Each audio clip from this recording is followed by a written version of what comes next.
Hello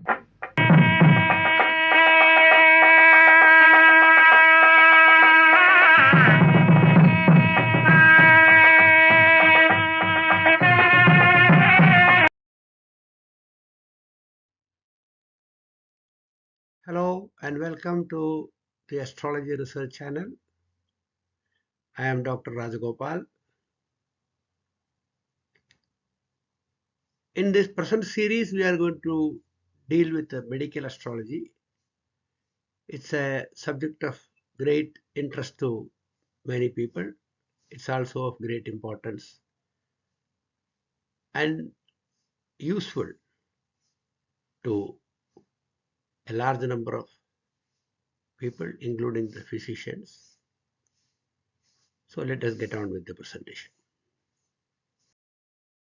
The objective of this presentation is to give an introduction to the connection between the science of astrology and medicine, and to give an introduction to how diseases can be diagnosed using astrology. In the past, physicians used to work closely with astrologers to help finding out reasons for a patient's condition, as well as finding some suitable dates and times for preparation of medicines and administration of medicines. This video presentation is in no way intended to contradict the medical sciences, their methods of diagnosis, or the medicines administered by them. This presentation is only used to give an introduction to the science of astrology applied to medicine as in the ancient classical texts of astrology. Welcome back. We have seen in the first part of this presentation on astrological diagnosis of diseases the connection between the macrocosm and microcosm, and how the cosmic presence in human bodies are considered by astrology and Ayurveda for the benefit of humankind, for the diagnosis of diseases and cure. In this part, we are going to discuss the tridoshas, or the three humors of the human body, and how their imbalances manifest as diseases. We'll talk about these tridoshas and their connection with the planets. We'll talk about the tattvas that govern the rashis and the planets. We'll talk about how body parts are assigned to rashis and planets. How rashis govern certain diseases, and how planetary positions in certain rashis cause particular diseases. So let us get on with this discussion. A person's general health means that his organs are all functioning well. So when we generally say that a person is critically ill, we mean that his organs have started to fail in their function. And many times even the doctors say that there is multiple organ failure, therefore he is nearing death, and etc. So it is important to understand the organs, their functions, and their tattvas on which they function. We know that there are 5 basic perceptions. We have already seen it in the last part of the presentation. Sound, sight, touch, taste, smell. Shabda, sparsha, rupa, rasa, gandha. And there are basic 5 sense organs for having these perceptions. These are the ear, eye, skin, tongue, and nose.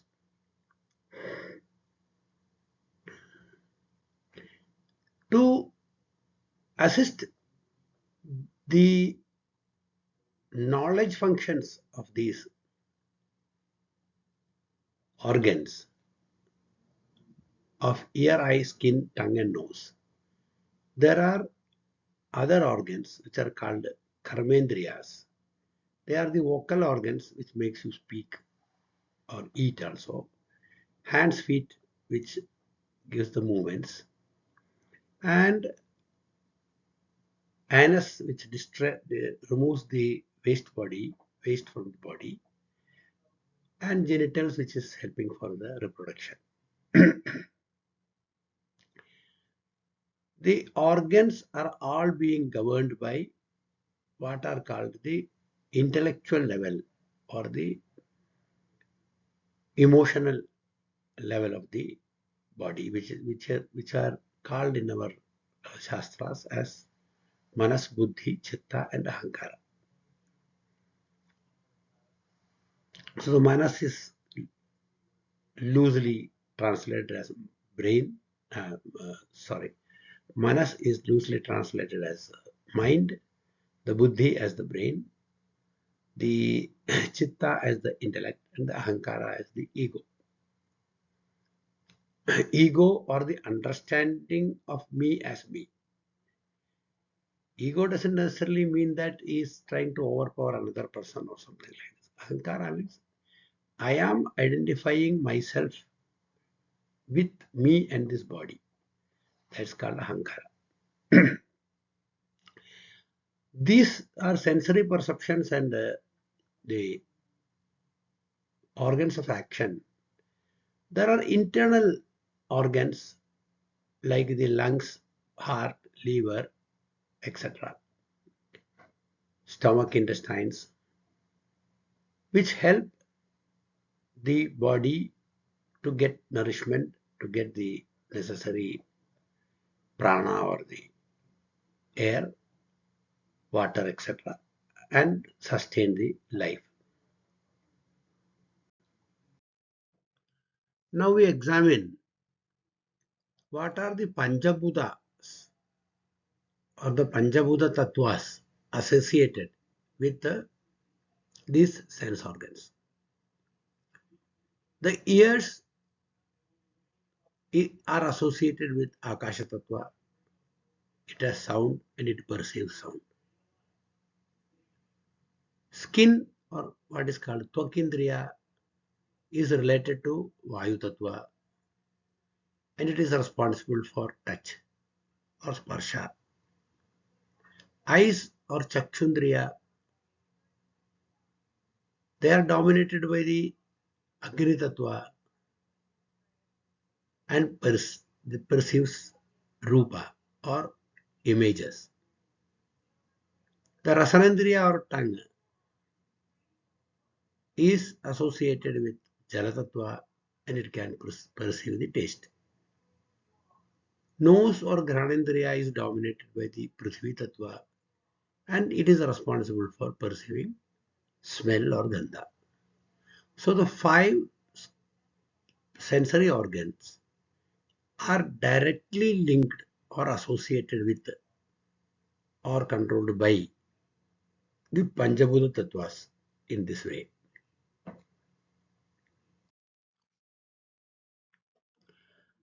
I have already mentioned a few times that the body consists of 3 gunas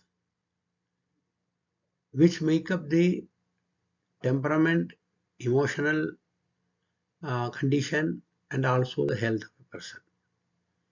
These are called Vata, Pitta and Kapha in Indian medicine.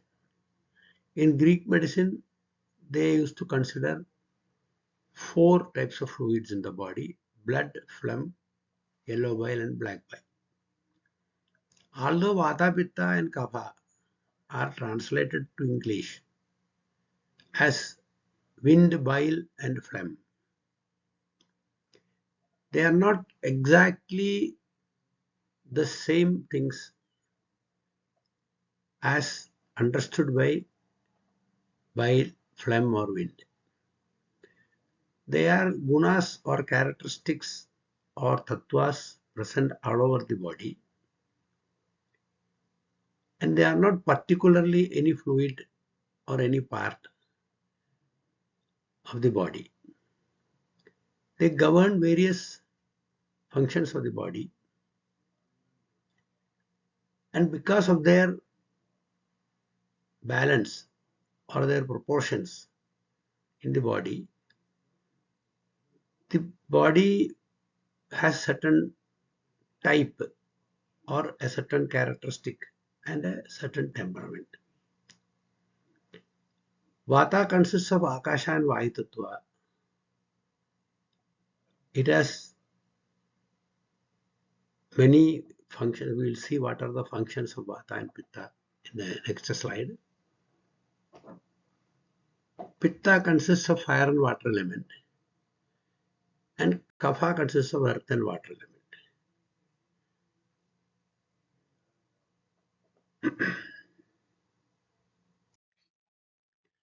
Now let us see how the three gunas or Vata, Pitta, Kapha affect the various sense organs and the functioning of the body, and as a result the health of the person. Vata will govern all the movements and communication of the body. Therefore, it is closely linked with the nervous system, and it controls and monitors all the functions of all the sense organs. So, Vata is necessary for all the sense organs to function properly. Vata as a tattva is primarily associated with the ears and the skin. Because you see, Vata is having Akasha and Vayu Tattva. Therefore, and you know that Akasha is associated with the ear and Vayu is associated with the skin. Therefore, Vata is as having connection with the ear and the skin.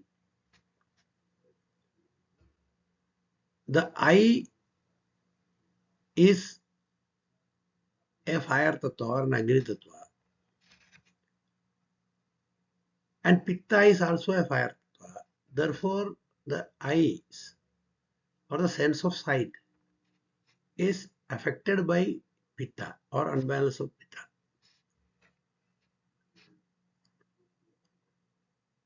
Kapha is associated with the sense organs of taste and smell. That means the tongue and the nose.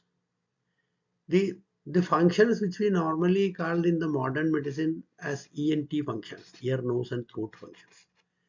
Those ear, nose and throat are all under the control of Kapha or under the influence of Kapha. Kapha provides essential fluids inside the body, like the mucus, which maintains the moisture inside the nose and moisture in the eye and everything. Kapha therefore nourishes the brain, and all the sense organs are protected from wear and tear by the presence of kapha in them. So you can see that there will be some sort of soft fluid in all the sense organs, which makes them function properly. So that is actually kapha. So in this way, you can see that vata, pitta, and kapha are distributed around the body, governing and controlling many of these sense functions. Now in this illustration, you can see what is the emotional makeup of the predominance of the three tattvas, each of them, and what does the unbalance of each of them create in the body.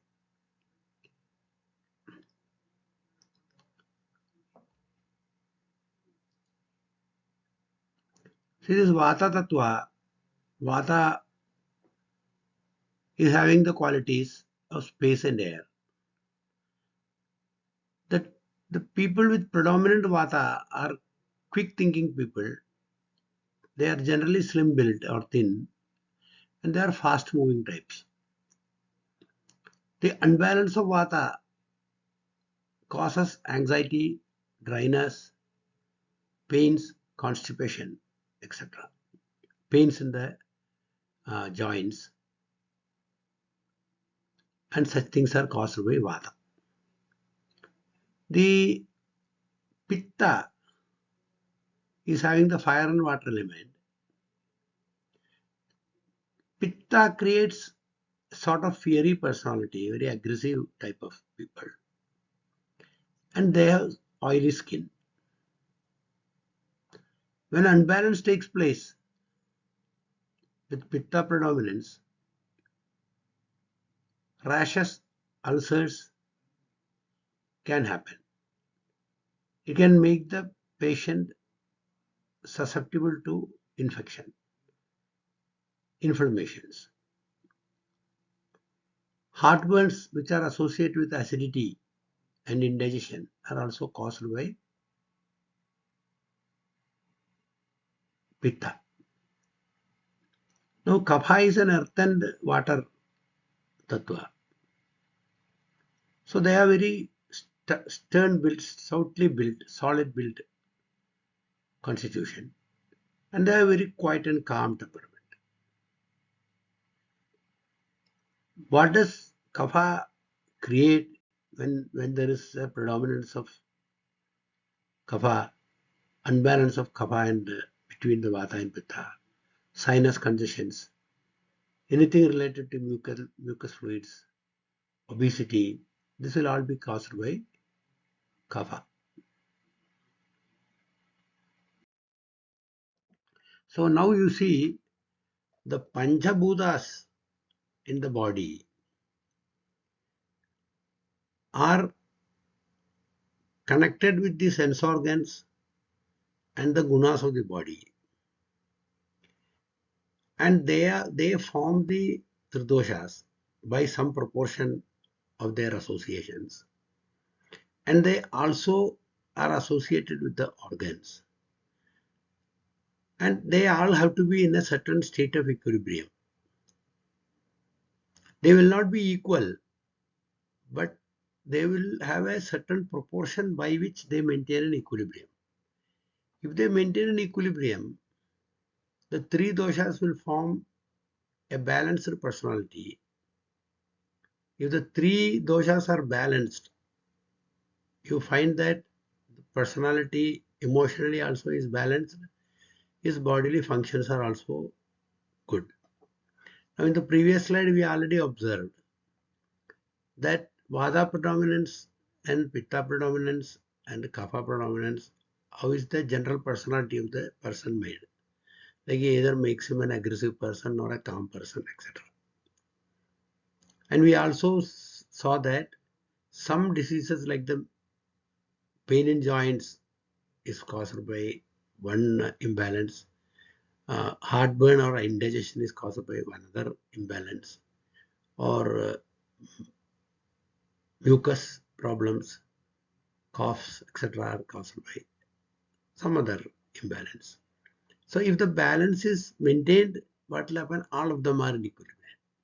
So your body, your temperament is also very comfortable. It is a well-balanced personality. The health is also okay. But when there are certain changes in this, so it will create some unbalance in the functions of the organs. It will create what is not a very good health situation. It will also create an emotional disturbance, which further aggravates the health of the person, the organs of the function, organs and their functions. And we observe that these balance of tridoshas are influenced by planetary movements and changes in planetary positions. And when the planetary positions change, there will be certain imbalances everywhere in all beings. However, they will quickly regain.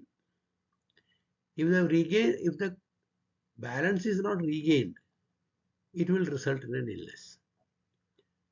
So this is how planetary positions as determined by the astrologer and the tridoshas determined by the Ayurvedic physician, they meet each other. In the previous part of the presentation, I have mentioned that Jyotisha and Ayurveda both believe in the Karma Siddhanta. The Karma Siddhanta, as per the principles of Sanatana Dharma, is that a jiva or the soul present in the human body, or what is called the subtle body present in the human or any other living being present in the body, takes birth after birth according to the deeds it has committed in the present and past births. This is called the samsara cycle. The samsara cycle is broken only when the deeds have been nullified or the soul has attained its realization that it is nothing but the universal soul. This is called Jiva Brahma Aikya, or the unification of the Brahma and the Jiva. That causes the liberation of the soul. Till that time, it keeps on revolving around the samsara cycle, taking birth after birth in human or non-human form. Now, astrology believes that the birth is decided by Ishvara at a certain planetary combination, at a certain time, at a certain place, based on his past karma. That is, a person born in a certain place to a certain parents at a certain time is decided by his past karma. And the planetary positions at the time of his birth, or what we call as the natal chart, reveals this. On this slide you see some pramanas for this, some quotations which indicate this principle. The first one says, Janmantara kritam karma vyadhirupena jayate. The action done in the past lives appear in the form of disease in the present life. So that means if the planetary combination indicate a certain disease, it means that the previous birth has actually, or the actions committed in the previous birth has actually given him the birth to suffer this disease. Ayurveda also believes in the same way. The second one says, Purva Janmarjidam karma shubham va yadi va ashubham tasya pankti graha sarve sujayanti iha janmani. The actions earned in a row in the previous birth, if they are good or bad, they form a row of planets in this birth. Tasya panktim graha, a row of planet is formed in this birth. Sujayanti, it says, indicates, that means Graha Sujayanti Iha Janmani. Tasya Panktim. The row of those actions are indicated by the planets in this birth. That's what it says. The third one says, Dushte Chare Grahanam Bhavati Tanubridham Pidanam Durgrahanam. Jayande Tena Dosha Trudaya Chalana Tadbhava Vyadiveda. The three humors or the three faults or the three doshas are formed in a certain fashion by the movement of the planets. And if they happen to be evil movements and they are evil grahas, then it becomes a disease. And in this way, there are different diseases. This is what the Pramana says here. So this illustrates the Karma Siddhanta about Jyotisha and medicine. Having talked about the tattvas associated with organs and gunas, we will now talk about the tattvas association with the planets and rashis.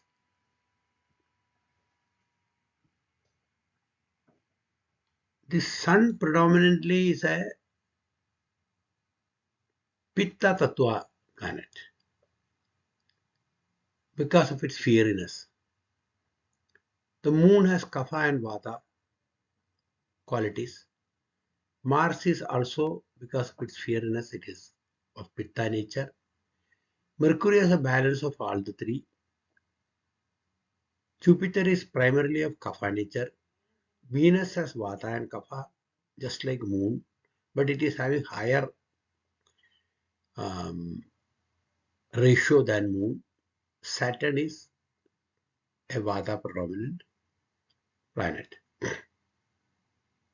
These qualities which we are talking about the planets decide the type of unbalance which they can create according to their afflictions and also according to their placement of certain rashis, and in effect they can unbalance the tattvas or the gunas and create diseases in the body.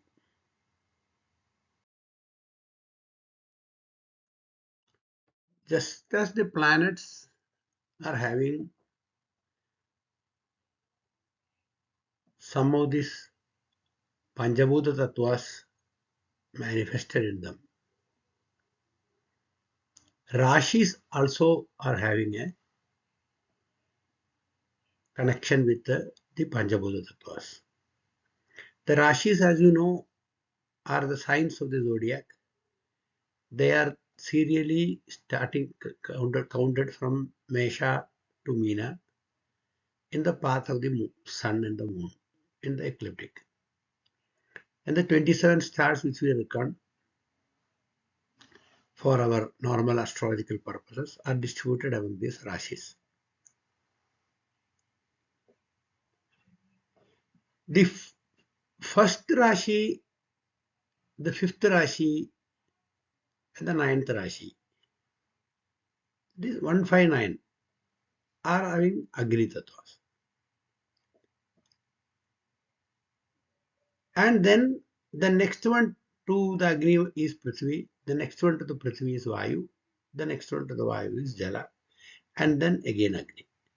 So therefore, Mesha, Simha and Dhanus are having Agni Tattva, or they are called fiery signs. Vrishava, Kanya, Makara are called earthly signs or Prithvi Tattva signs. Mithuna, Tula, Kumbha are Vayu signs.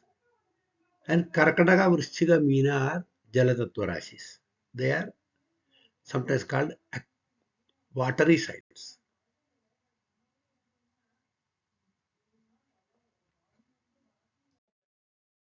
If you are finding this useful and enjoying this content, Please don't forget to like it and add a comment.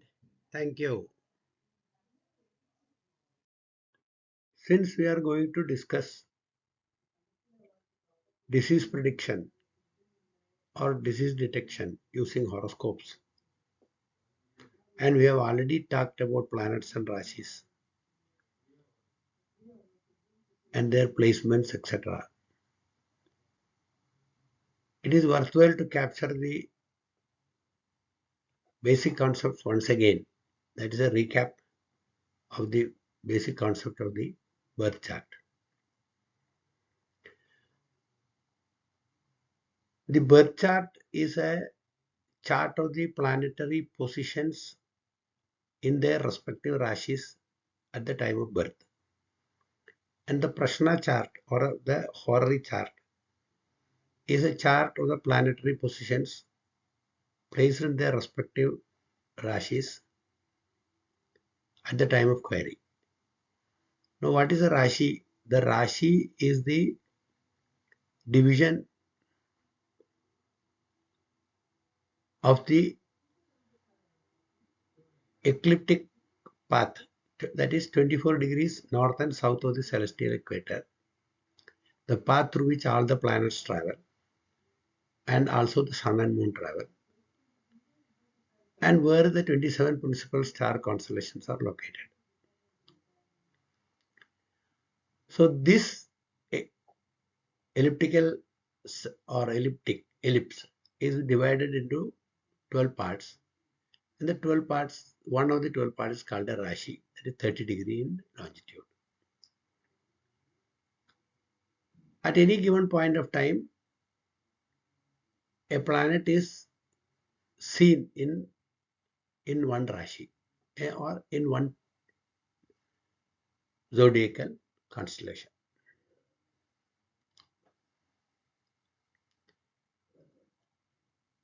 The same is done at the time of query. So you can find the location of the planets at that point of time and make a personal. This is called the Rashi chart.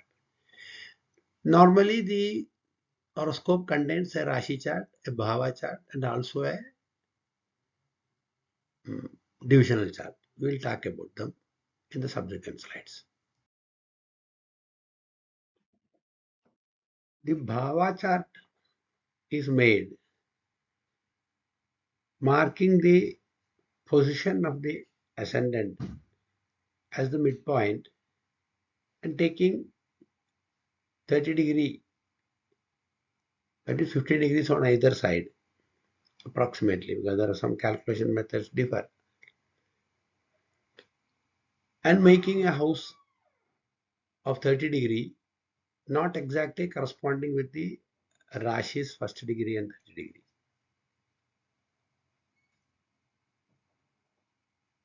This, the Lagna point or the ascendant point is considered with the first house, and from there on it is serially counted. Now the ascendant or the Lagna is the rising sign at the horizon at any given point of time or at the time of birth.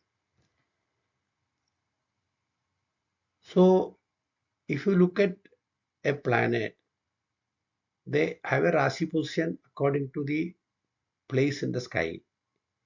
They will also have a Bhava position with reference to the rising Rashi or the ascendant at the time of birth. So there will be a Bhava chart and a Rashi chart for a horoscope. Now for a quick recap of the divisional charts. There are many divisional charts. A Rashi has a longitudinal distance of 30 degrees. So the distance of 30 degrees can be divided in many ways to make subdivisions. The main three subdivisions which we utilize for medical purposes is the Drekana, Navamsha and Shashtyamsha. The Drekana is a 10 degree distance in the Rashi. That means 1/3 of a Rashi is called a Drekana. If you divide the Rashi into 9 parts. Each part of it will become 3 degree 20 minutes in length.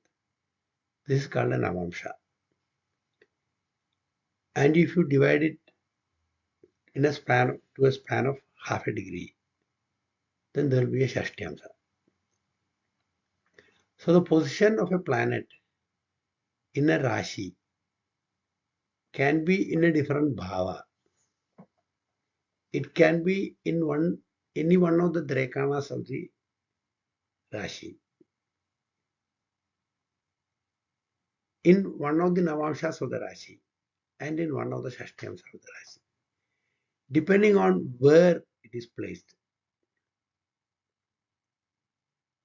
The prediction can be made on the disease causing nature of the planet.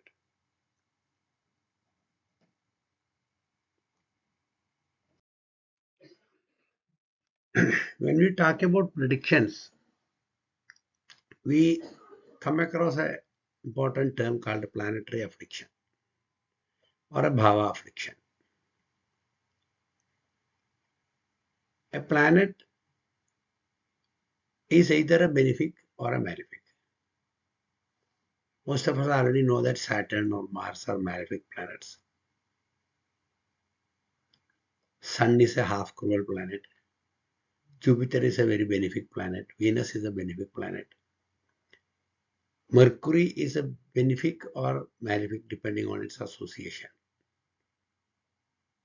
Moon is a benefic but acquires some maleficence when it is on the dark fortnight, etc.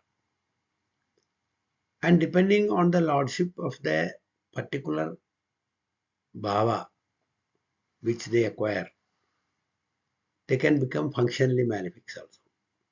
Like the third house lord or the sixth house lord, they become malefics.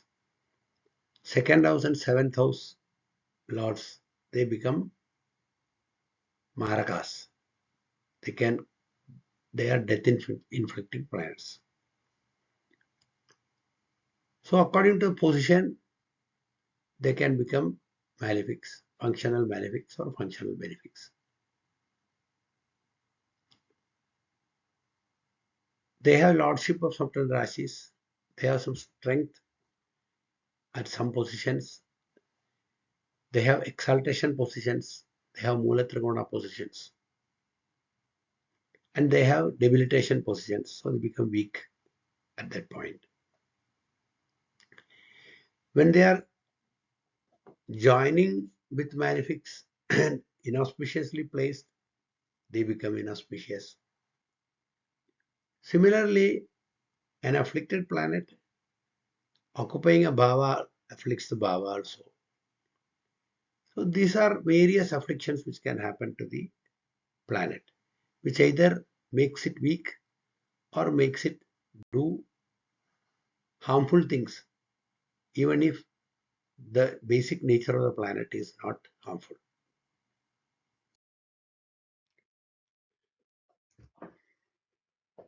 The bhavas from 1 to 12 are having certain karakatwas or significations. Lagna is representing oneself or one's body. It's called Atma Bhava. So the person whose horoscope is the subject of interest is represented by the Lagna, the number 1 Bhava, first Bhava. All the other Bhavas have got several significations.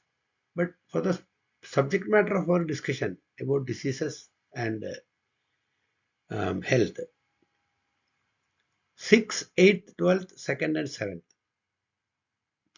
These are the significant bhavas. 6th house is called a Roga Bhava, sometimes called a Shatru Bhava also. So it governs the diseases. 8th house is called Ayur Bhava. So it determines the longevity and the health of the person. The 12th house is Vyaya Bhava. So it represents emaciation consumption. It also represents bed and hospital. The second and seventh bhava, just like I mentioned a few moments back, are the maraka bhavas. They cause death.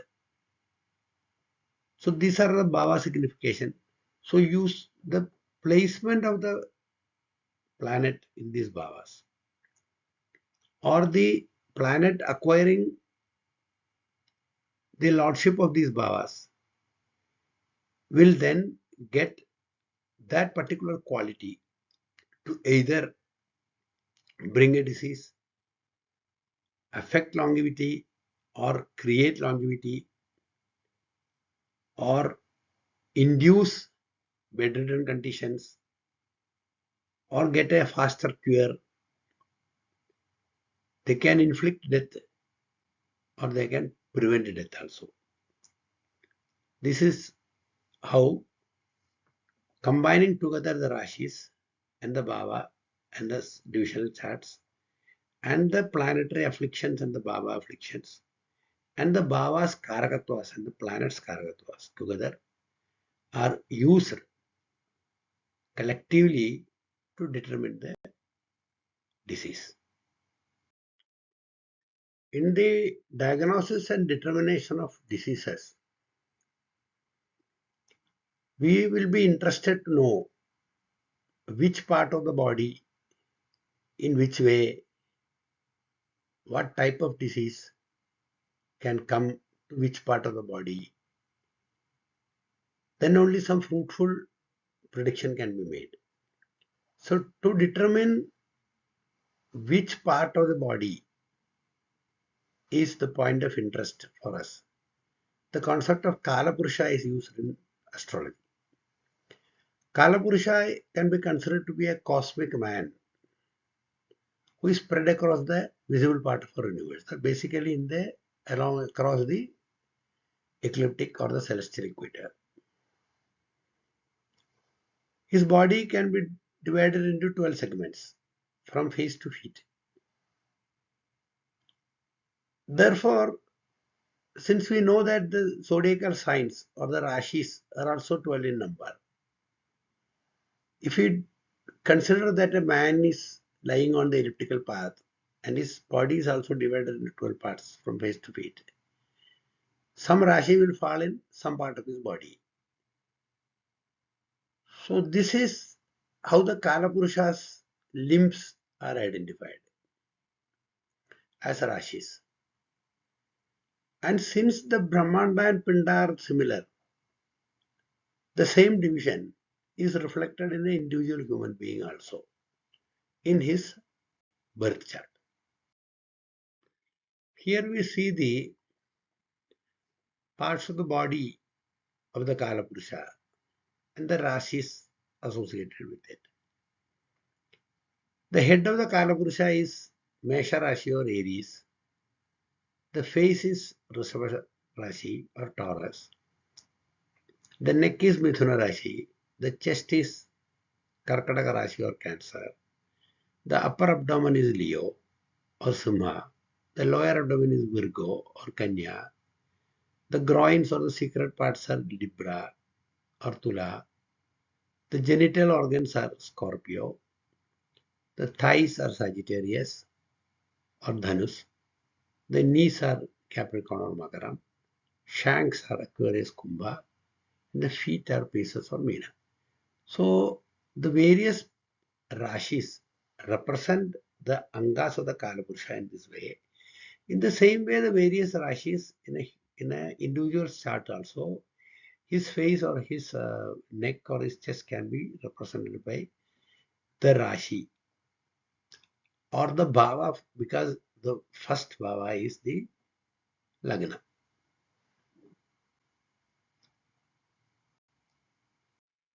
Astrology also identifies the various internal organs associated with the Navagrahas or the 9 planets. The heart is governed by the sun, the brain by the moon. The brain is also the mind, actually, in terms of an intellectual plane. The lungs are governed by Mercury. Liver is governed by Jupiter. Saturn governs the spleen.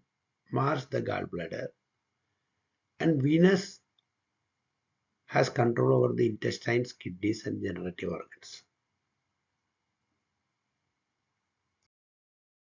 Apart from the primary organs which we identified in the last slide, there are several other secondary parts influenced by planets. You can see in this chart here. The sun has the right eye, head, the skeletal system. The moon controls the lungs, mind, esophagus, the menstrual cycle in women. Mars has influence on bones and blood, the menstrual cycle of women again. Actually, the moon and the Mars together, their association in some way is actually making the menstruation cycle of the woman in a monthly period. Mercury has influence on the nervous system, the skin and the spine. Jupiter causes obesity. It affects the urinary system. It has influence on the thighs. Venus has got influence on the eyes and the lymph glands. Saturn has got on the teeth, bones, and anus. Rahu has some control on the blood and nerves. So an affliction of a planet can create an affliction to the part concerned, the primary part or the secondary part concerned, if the other conditions of the what we talked about, the bhava, rashi, etc. are fulfilled. So we have seen that the planet has control over certain body parts and the internal organs. The rashis have got certain influence on certain body parts. And how do we determine that a planet can cause a disease in the concerned organ or in the concerned limb? The planet occupying a dusthana, dusthanas have 6, 8, and 12 bhavas. The 6th, 8th, and 12th bhavas, if a planet occupies it, or the planet acquires lordship of those dusthanas. The planet occupies an evil shashtyamsa. Evil shashtyamsa means there are out of the 60 shashtyamsas of a Rashi, there is a classification of the Saumya Rashis and Cruel Rashis or Krura shashtyamsas. So all the Saumya shashtyamsas are benefic. All the Krura shashtyamsas are evil or they are harmful. So if the planet occupies the evil shashtyamsa of a Rashi, then it can create the disease in the concerned Rashi and the disease in the organ associated with the planet.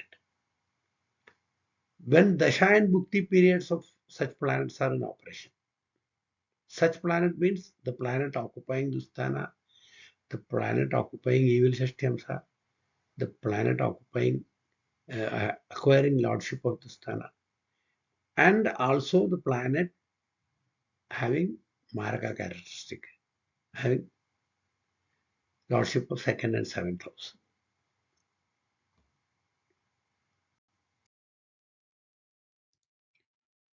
We have seen the various body parts represented by the Rashis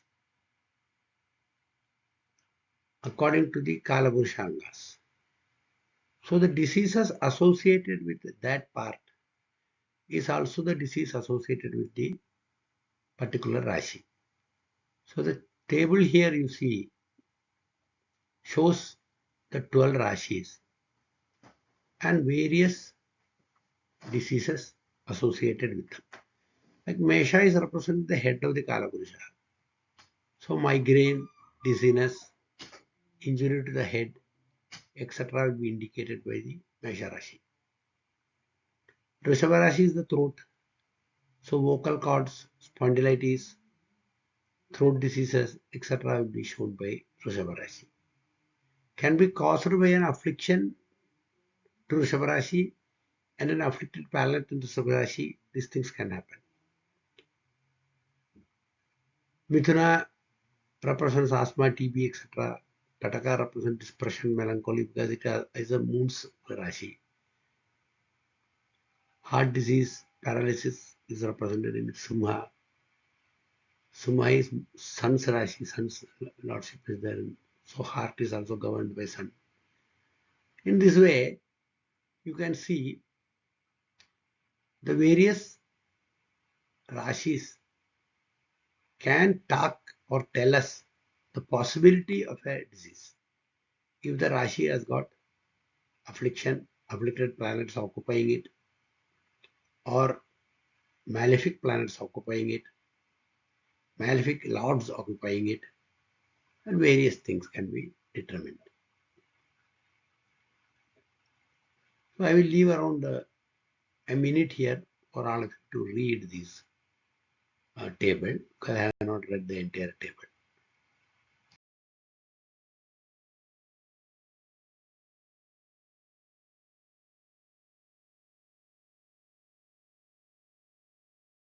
Okay, and thank you for listening. We'll see you soon with the next part of the medical astrology.